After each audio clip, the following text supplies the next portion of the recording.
नमस्कार दोस्तों, मैं विशाल राज करियर एकेडमी में आपका फिर से स्वागत करता हूँ। मैं आप लोगों के लिए लेकर के आया हूँ एक खास टॉपिक, भारत की नदियाँ। ये इंडियन ज्योग्राफी का बहुत ही मस्त टॉपिक है, जो कि किसी न किसी एग्जाम में इससे एक या दो प्रश्न देखने को मिलते हैं। चाहे जिस रूप में पूछे, एक प्रश्न नदी के टॉपिक से प्रत्येक एग्जाम में एक प्रश्न देखने के लिए मिलता है। चाहे किसी भी एग्जाम का बात कर लें, SSC GD हो जाए या रेलवे हो जाए या बिहार पुलिस हो जाए या दरोगा हो जाए, कि किसी भी एग्जाम में अगर बात करें तो नदी का टॉपिक से एक क्वेश्चन हमेशा एग्जाम में देखने के लिए मिलता है। तो आइए हम लोग इस टॉपिक को स्टार्ट करते हैं और आशा करते हैं कि आप लोग को ये टॉपिक बहुत अच्छी तरह से समझ में आएगा। तो हम लोग पढ़ने वाले हैं भारत की नदियाँ। तो सबसे पहले हम लोग जानेंगे कि भारत की नदियाँ जो है इसको दो भागों में डिवाइड करती है। भारत की नदियों को दो प्रकार से बांटा गया है। पहला नदी हमारा है हिमालयन नदी। पहला नदी हमारा क्या है? हिमालयन नदी। और दूसरा क्या है हमारा? प्रायद्वीपीय नदी। हिमालयन नदी और प्रायद्वीपीय नदी में देखिए दोनों में मुख्य अंतर क्या है। हिमालयन नदी को पूर्ववर्ती नदी कहा जाता है। हिमालयन नदी को क्या कहा जाता है? पूर्ववर्ती नदी। और प्रायद्वीपीय भारत नदी को कहा जाता है अनुवर्ती नदी। अनुवर्ती नदी या अनुगामी नदी। प्रायद्वीपीय भारत की जो नदियां हैं उसे अनुगामी नदी या अनुवर्ती नदी कहते हैं, और हिमालयन नदी जो है उसे पूर्ववर्ती नदी कहते हैं। अब देखिए पूर्ववर्ती और अनुवर्ती में क्या अंतर है। पूर्ववर्ती का मतलब होता है हिमालय के पूर्व का नदी। हिमालय के पूर्व का नदी, हिमालय की जो पूर्व नदी है उसे पूर्ववर्ती नदी कहते हैं, और दक्षिण भारत की जितनी भी नदियां हैं उसे प्रायद्वीप नदी कहते हैं। क्योंकि हम लोग को पता है कि दक्षिण भारत नदी, दक्षिण भारत के भाग को प्रायद्वीप का पढ़ा जाता है, यानी दक्षिण भारत का जो भी क्षेत्र होता है उसे हम लोग प्रायद्वीप भारत कहते हैं, और उत्तर भारत को हम लोग कहते हैं हिमालयन क्षेत्र। आप लोगों को पता है कैसे करके ये हमारा हिमालय कैसे करके गुजरा हुआ है, और हिमालय के इस पार का जो भी क्षेत्र है, जो भी नदी है उसे हिमालयन नदी कहते हैं, और नीचे वाला जो क्षेत्र है उसे प्रायद्वीपीय नदी कहते हैं। और सबसे बड़ी विशेषता देखिए हिमालय नदी की विशेषता क्या है। सबसे पहले हम लोग विशेषता के बारे में जानते हैं। हिमालय नदियाँ, जितनी भी नदियाँ हिमालय के क्षेत्र में पाई जाती है उन्हें 12मासी नदी कहा जाता है।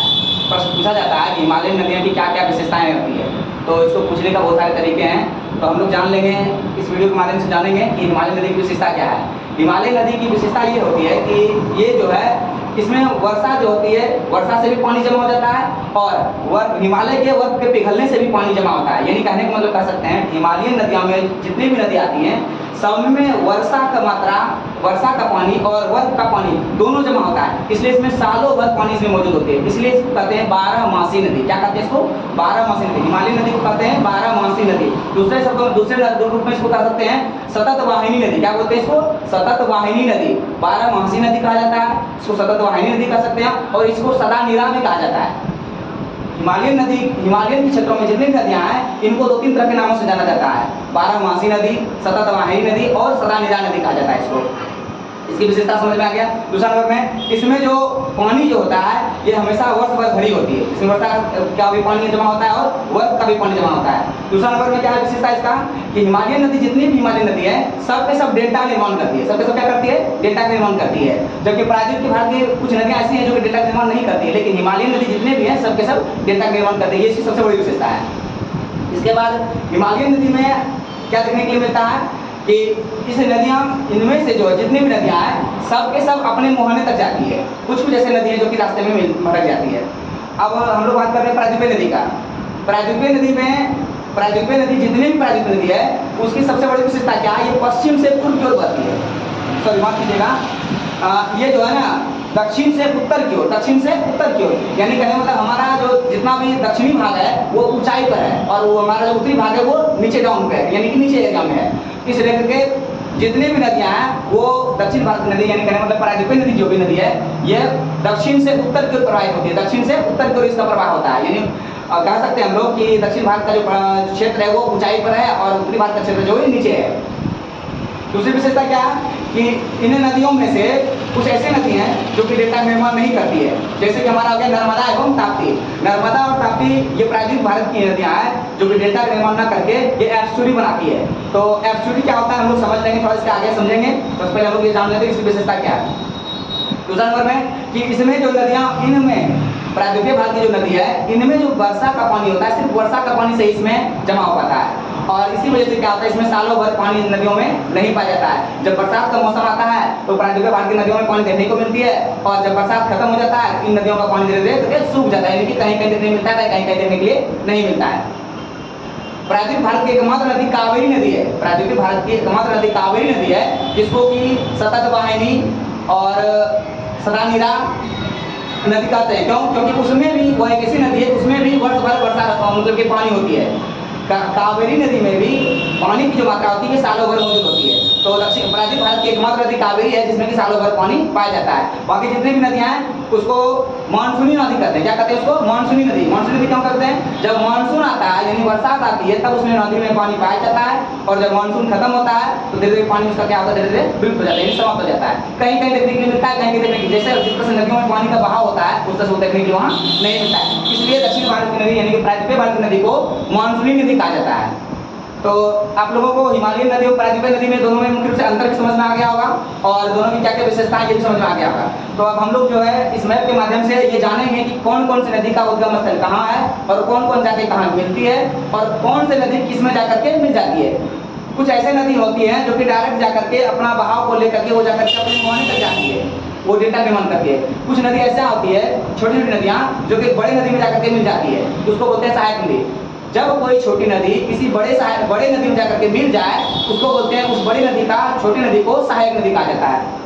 मान चलते हैं कोई एक नदी से करके बाहर आया और कोई छोटा सा नदी जो करके इसमें मिल गया, कोई नदी आकर के यहाँ से ऐसे करके मिल गया, कोई 10 नदियाँ इसमें करके मिल गया, तो इसको इन सभी नदियों को, इन छोटे छोटे नदियों को, इस नदी को, इसका जो इन दोनों तीनों को सहायक नदी कहा जाएगा। तो क्या कहेंगे? सहायक नदी। कहने मतलब इसका पानी भी जाकर के इस नदी में मिल जाता है, और ये डायरेक्ट अपने जाकर के मुहाने पे जाकर मिलती है। मुहाना का मतलब होता है इसका अंतिम स्थान, जहाँ पे जाकर के समुद्रों में या किसी खाड़ी में जाकर के मिल जाएगा।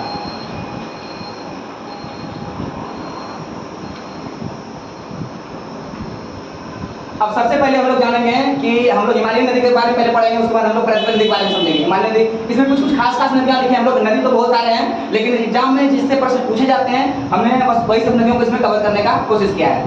तो सबसे पहले ये जो क्षेत्र देख रहे हैं ये हमारा है तिब्बत का क्षेत्र। ये हमारा तिब्बत है, और तिब्बत में एक स्थान है मानसरोवर, कैलाश पर्वत पर स्थित है। ये कैलाश पर्वत पर स्थित है, ये मानसरोवर झील है। मानसरोवर क्या है? झील है, जो कि तिब्बत में स्थित है। यहाँ से जो है 3 नदियां निकलती है। इन मानसरोवर झील से 3 नदियां निकलती है। एक नदी हमारा है सिंधु नदी, जो कि देख रहे हैं कि आप इस तरह से ऐसे करके बहते हुए ऐसे करके हमारे इंडिया में प्रवेश करती है, और इंडिया में प्रवेश करते हुए डायरेक्ट ऐसे निकल के पाकिस्तान में आ जाती है, और पाकिस्तान से होते हुए कहाँ जाती है? अरब सागर में जाकर के गिर जाती है। तो सिंधु नदी का उद्गम स्थल कहाँ कर सकते हैं हम लोग? मानसरोवर झील कहेंगे, और ये इंडिया में प्रवेश करते हुए डायरेक्ट आकर के पाकिस्तान से होकर के अरब सागर में गिरती है। ठीक है। इसके बाद एक दूसरा नदी यहाँ से और निकलता है। ये नदी देख रहे हैं आप इधर पूर्व की ओर जो बहती हुई जा रही है, ये पूर्व की ओर जो बहने वाली नदी है, ये नदी हमारा है ब्रह्मपुत्र नदी। ये कौन सी नदी है? ब्रह्मपुत्र। एक चीज बताना आप लोग को, ये बातें बताना जरूरी है कि ब्रह्मपुत्र नदी को सिर्फ इंडिया में ब्रह्मपुत्र कहते हैं, जबकि ये चाइना क्षेत्र में तिब्बतों में पाया जाता है। तो ब्रह्मपुत्र नदी वहाँ ब्रह्मपुत्र के नाम से ना जाकर के सांगपो के नाम से जाना जाता है। क्या जाना जाता है? सांगपो। इन क्षेत्रों में इस नदी को सांगपो कहते हैं, सांगपो नदी।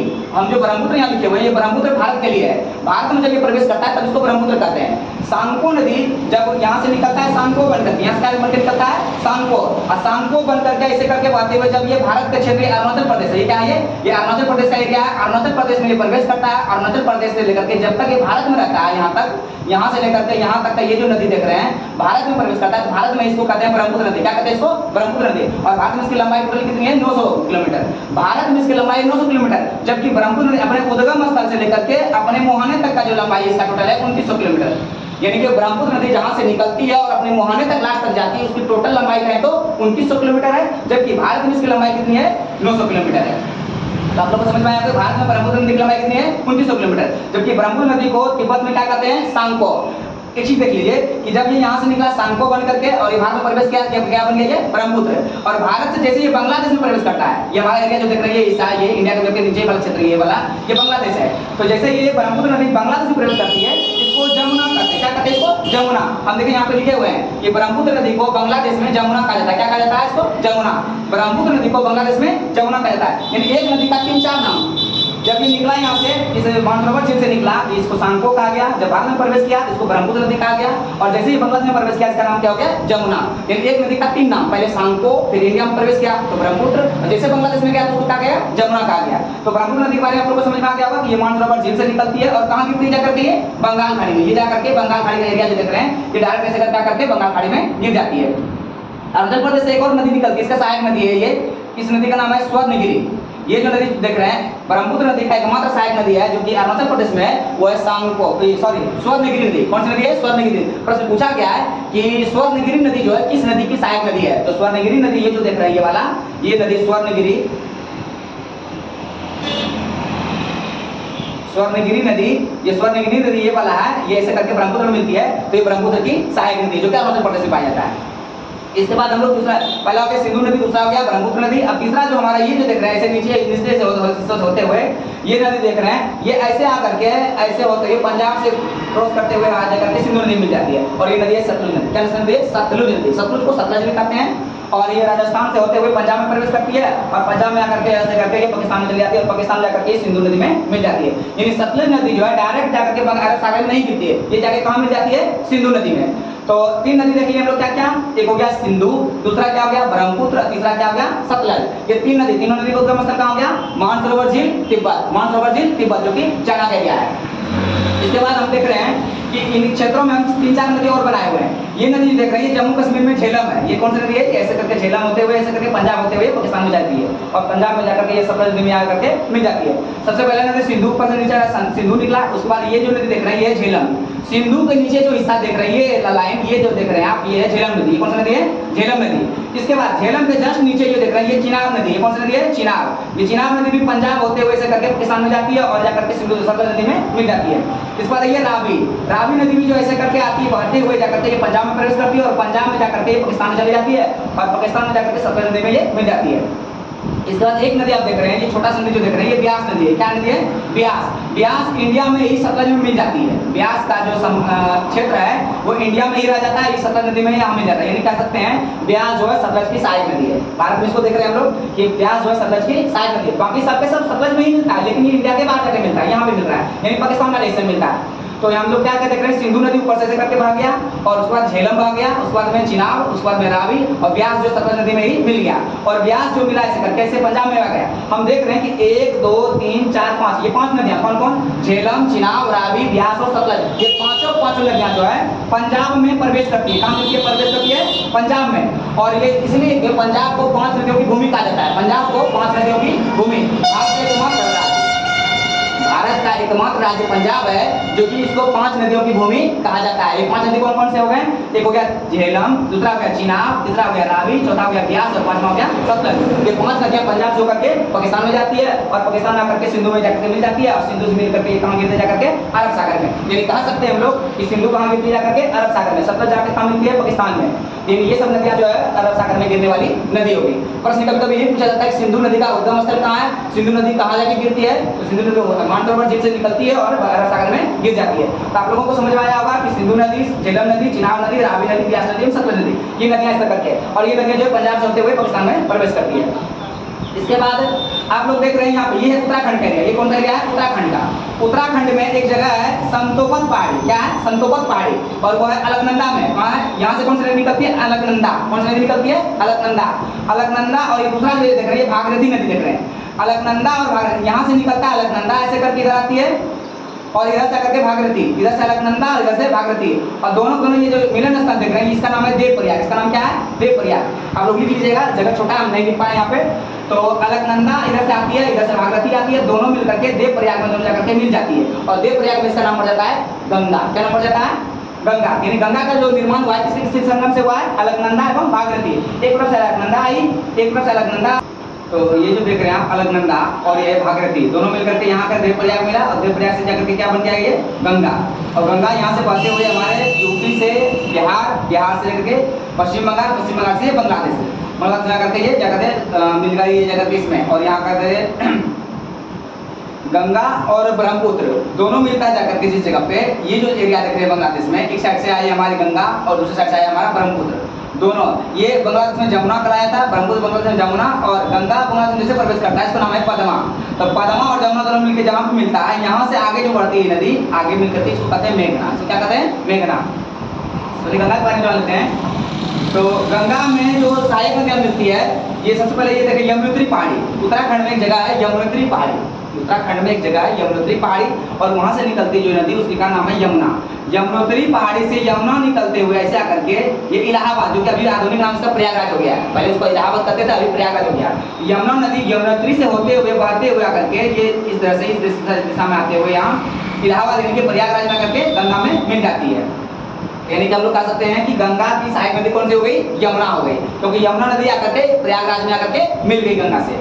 इसके बाद देखिए इसके अलावा जो है यमुना की 2-3 सहायक नदियां हैं जो कि यमुना में आकर मिल जाती है। जैसे कौन कौन नदी है, चंबल नदी, ये देख रहे हैं चंबल नदी आकर के गंगा में मिलती है। उधर से ये बेतवा नदी है, बेतवा नदी जाकर के भी कहाँ मिलती है, जाकर के यमुना में। और ये केन नदी, ये 3 नदियां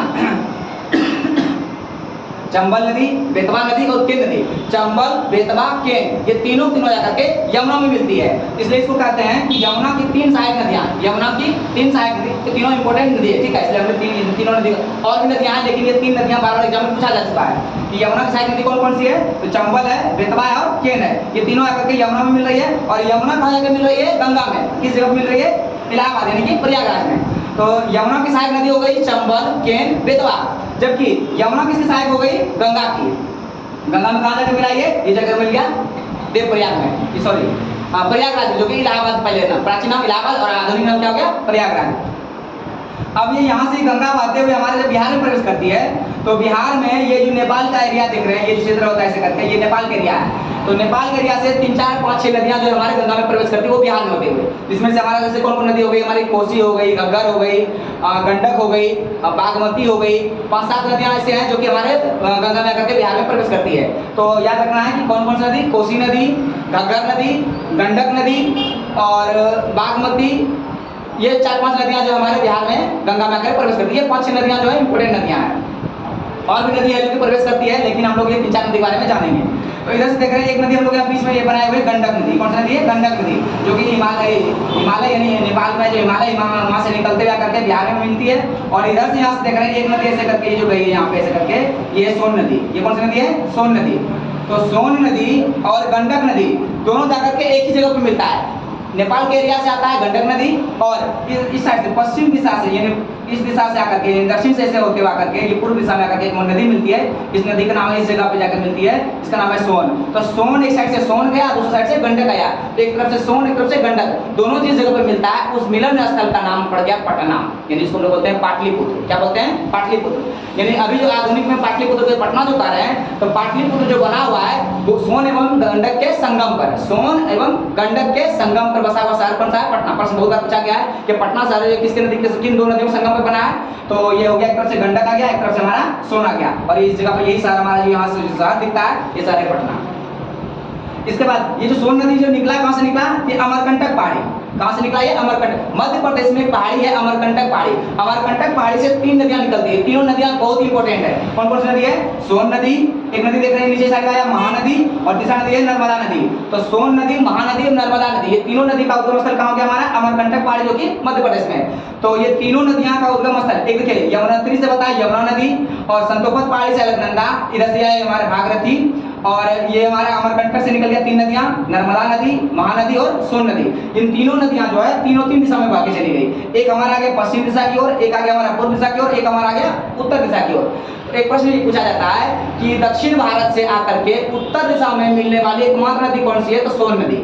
इसका आंसर हमेशा क्या होता है, सोन नदी। प्रश्न पूछा जाता है कि दक्षिण भारत की एकमात्र नदी कौन सी है जो उत्तर दिशा में आकर के मिलती है, तो उत्तर दिशा में आकर के कौन सी नदी मिलती है, सोन नदी। ये ऐसे करके बहते हुए आकर के प्राकृतिक नदी है ये, और ये आकर के हमारे कहाँ मिलती है, जाकर के गंगा मिल जाती है, और गंगा इधर से हमारा गंडक मिला, दोनों जगह के संगम पे। तो अमरकंटक से 3 नदियां निकल गया, सोन नदी, महानदी और नर्मदा नदी। ये 3 नदी का उद्गम स्थल हो गया हमारा अमरकंटक पहाड़ी। महानदी देख रहे हैं, ये जो महानदी है ये ऐसे करके होते हुए उड़ीसा में आती है, और उड़ीसा से प्रवेश करते हुए हमारा बंगाल खाड़ी में गिर जाती है। और उड़ीसा में ही सबसे भारत का सबसे लंबी नदी, सबसे माफ कीजिएगा, सबसे लंबा बांध, भारत में जो सबसे लंबा बांध बनाया गया हीराकुंड बांध, ये महानदी पर स्थित है, यह उड़ीसा राज्य में है। भारत में सबसे लंबा बांध जो है हीराकुंड बांध है, वो कहाँ बनाया गया है, उड़ीसा में बनाया गया, और ये महानदी पर, इसी महानदी पर ही है, और ये उड़ीसा राज्य में स्थित है, जो कि हमारा उड़ीसा नदी में से ये बंगाल नदी, बंगाल खाड़ी जाकर के ये महानदी गिरती है। इसके बाद ये देख रहे हैं, ये जो पश्चिम दिशा की ओर जो नदी बहती है नर्मदा नदी। कौन सी नदी है, नर्मदा नदी। और इसी के नीचे मध्य प्रदेश में ही मध्य प्रदेश में ही नर्मदा नदी प्रवेश करती है, और वहीं पे एक पहाड़ी है सतपुड़ा की पहाड़ी। नर्मदा नदी के दूसरे एरिया में सतपुड़ा की पहाड़ी है, जहां से जो कौन सी नदी निकलती है, ताप्ती नदी। ये ताप्ती नदी सतपुड़ा की पहाड़ी से निकलते हुए करके हमारे अरब सागर में गिरती है। देख रहे हैं कि पश्चिम दिशा में बहने वाली दो नदियां हैं, कौन कौन सी नदी, नर्मदा नदी और ताप्ती नदी। ये दोनों कहां गिर जा करके हमारा अरब सागर में। इस चीज को हमेशा याद रखिएगा कि कौन सी नदी कहां गिर रही है। प्रश्न पूछा जाता है कि नदी का नाम दिया जाएगा, पूछेगा ये कहां जाके मिलती है, कहां जाके गिरती है। ये पूछता है कि नदी का उद्गम स्थल कहाँ है, यानी कि उसका वो कहाँ से वो निर्माण हुआ है उसका, यानी कहाँ से वो निकल रही है। दूसरा क्या है कि वो कहाँ मिलती है, यानी कहाँ जाकर के वो गिरती है। अब ये जो क्षेत्र देख रहे हैं ये किसा, ये अरावली। अरावली कहाँ है, राजस्थान में। अरावली कहाँ है, राजस्थान में। अरावली पर्वत, अरावली राजस्थान में है, और वहीं पे पर्वत है अरावली पर्वत। तो वहां से एक नदी निकलती है, लूनी नदी। कौन सी निकलती है, लूनी नदी। लूनी नदी ऐसा नदी है जो कि कच्छकरण में गायब हो जाती है, विलुप्त हो जाती है। भारत की एकमात्र नदी ऐसी कौन सी नदी है जो कि कच्छकरण में गायब हो जाती है, ऐसा प्रश्न पूछा गया है। भारत की एकमात्र नदी कौन सी है जो कच्छकरण में विलुप्त हो गई, यानी कि गायब हो जाती है, ये लूनी नदी। कच्छकरण का मतलब हो गया, ये हो गया रेगिस्तान, राजस्थान गुजरात का कच्छ का जो रण है, यानी जो रेगिस्तान एरिया है, उसमें जाकर के ये नदी जो विलुप्त हो जाती है। लूनी नदी यहाँ से निकलता है अरावली पर्वत से, और ऐसे करके भागते हुए गुजरात में प्रवेश करके कच्छ रण में ये विलुप्त हो जाती है, क्या हो जाती है। इसका कहीं भी कोई आगे मार्ग नहीं देखने के लिए मिलता है। तो आप लोग ने जितना भी इसमें नदी के बारे में हम बताना चाह रहे थे लगभग बता चुके हैं, आप लोग को अच्छी तरह समझ में आया होगा। और कुछ और भी बातें से इस समस्या से संबंधित जो कि हम लोग अभी डिस्कस करने वाले हैं। आप लोग देख रहे हैं कि ये जो गंगा नदी ऐसे करके पश्चिम बंगाल से होते हुए बांग्लादेश में प्रवेश करती है, इसका नाम पड़ गया पद्मा। और जब ब्रह्मपुत्र नदी भारत से होता करके बांग्लादेश में पहुंचा, इसका नाम पड़ गया जमुना। तो पद्मा एक तरफ से जमुना, दोनों जिस जगह मिलता है वहां से जो धारा बहती है, इसके संयुक्त जलधारा को मेघना कहते हैं। यहाँ से लोग लिखे हुए हैं, गंगा को बांग्लादेश में पद्मा कहा जाता है, ब्रह्मपुत्र को बांग्लादेश में जमुना कहता है, और गंगा एवं ब्रह्मपुत्र यानी कि पद्मा और जमुना, पद्मा एवं जमुना, इन दोनों का जो संयुक्त जलधारा है इसका नाम है मेघना। पद्मा एवं जमुना ये दोनों मिलकर के क्या बन जाता है, मेघना। तो प्रश्न पूछा जाता है कि गंगा एवं ब्रह्मपुत्र का जो संयुक्त जलधारा है उसको किस नाम से जाना जाता है, तो उसका नाम जाता है मेघना। क्या नाम है, मेघना। यानी मेघना बन करके ये बंगाल खाड़ी में गिरती है। इसके बाद अब देखिए ये जो सिंधु नदी है इसके संबंधित एक टॉपिक है सिंधु जल विवाद, जो 1960 में हुआ था भारत और पाकिस्तान के बीच में। भारत, हम लोग जानते हैं कि भारत और पाकिस्तान एक दूसरे के पड़ोसी देश हैं। पाकिस्तान भारत से अलग हुआ भी है, और इस वजह से क्या होता है, भारत और पाकिस्तान हमेशा विवाद बना हुआ रहता है नदियों को लेकर के भी। तो 1960 ईस्वी में जब भारत और पाकिस्तान से जब अलग हुआ तो 1960 ईस्वी में हमेशा इन लोगों को नदियों को लेकर के विवाद होता था। ये नदी मेरा हिस्से में, ये नदी का हिस्सा पानी हम यूज करेंगे, भारत का हमारे एरिया में हम इसका यूज करेंगे। इसलिए करके 1960 ईस्वी में हमारे नेताओं ने के ऊपर एक बैठक किया, उसका नाम रखा सिंधु जल विवाद। क्या नाम रखा, सिंधु जल, ये विवाद था सिंधु लेकर के, इसका नाम रखा गया सिंधु जल समझौता। क्या नाम रखा गया, सिंधु जल समझौता, जो कि 1960 ईस्वी में हुआ था। देखिए हम यहाँ दिखाना चाह रहे हैं कि 1960 ईस्वी में सिंधु जल समझौता हुआ। सिंधु जल समझौता कब हुआ, 1960 ईस्वी में। इसका विशेषता क्या था, देखिए इसमें जो आप देख रहे हैं 3 नदियां, सिंधु नदी, झेलम नदी, चिनाब नदी, 3 नदियां।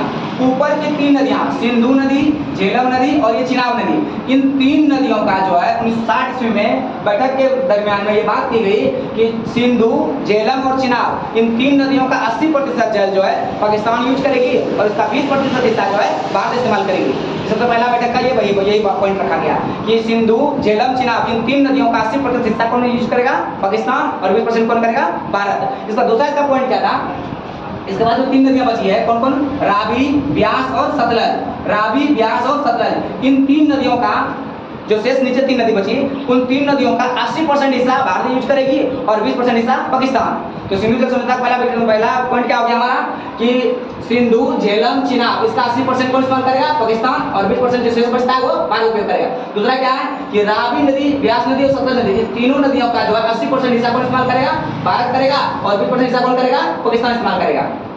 इसके बाद तो ये हमारा हो गया सिंधु जल समझौता का विवाद। सिंधु नदी लेकर के जो बात विवाद होती थी सिंधु समझौता में इस चीज को निपटा दिया गया।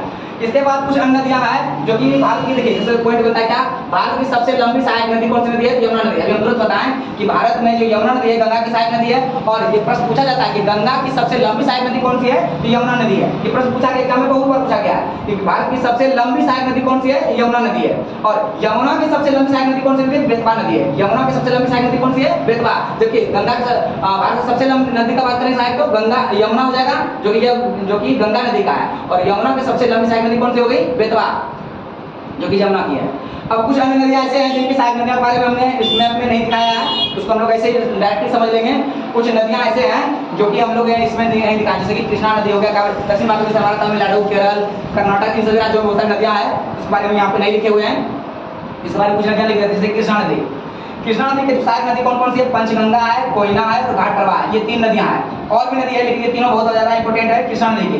कृष्णा की सहायक नदी कौन कौन सी है? पंचगंगा है, कोयना है और घाटप्रभा है, ये मुख्य नदी हो गया। और ये तीनों इधर जो हम लोग लिखे हैं ये सहायक नदी है। तो कृष्णा का सहायक नदी पंचगंगा, कोयना और घाटप्रभा।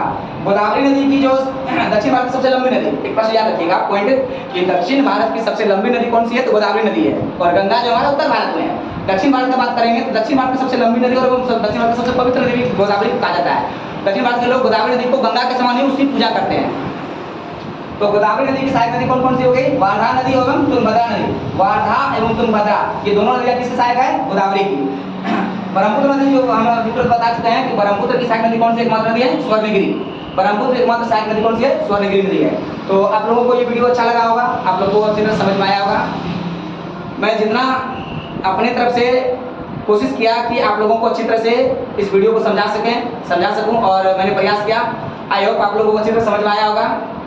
यदि आप लोगों को वीडियो अच्छा लगा हो तो मेरे इस वीडियो को लाइक करें, मेरे चैनल को सब्सक्राइब करें। इस तरह के वीडियो पाने के लिए मैं एक छोटा टॉपिक ला करके आप लोगों को इस माध्यम से कुछ न कुछ नया चीज़ सिखाने का प्रयास करूँगा।